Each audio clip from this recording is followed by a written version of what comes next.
જય શ્રી કૃષ્ણ મિત્રો, કેમ છો બધા?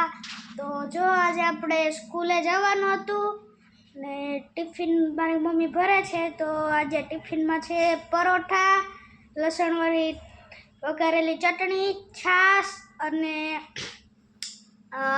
અથાણું કેરીનું. તો ચાલો દેખાડીએ બનાવે છે તેને. ચાલો. કેમ છો મમ્મી? જય શ્રી કૃષ્ણ. તો જો આ પરાઠા છે ગરમા ગરમ, આ છે લસણવાળી ચટણી. બધી નાખી દઉં કે થોડીક નાખું? બધી જ નાખજો ને. અને આ છે ભેળ નાસ્તા માટે. તો જો આ છે ગરમા ગરમ જ છે પરોઠા, અને કેરીનું અથાણું પણ છે. દેખાડો જી મમ્મી. જો કેરીનું અથાણું પણ છે.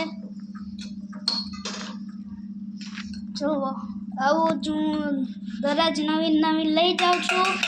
તો તમને દરરોજ પણ બતાવીશ હું શું શું ભાગમાં લઈ જાઉં છું.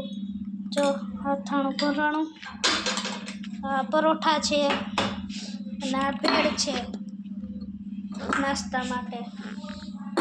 બધું બનાવ્યું. તો મિત્રો, હું સ્કૂલે જાઉં છું. હવે પાછો આવીશ 5 વાગે અને કાલે મળશું નવા વ્લોગમાં. જય શ્રી કૃષ્ણ, બાય બાય.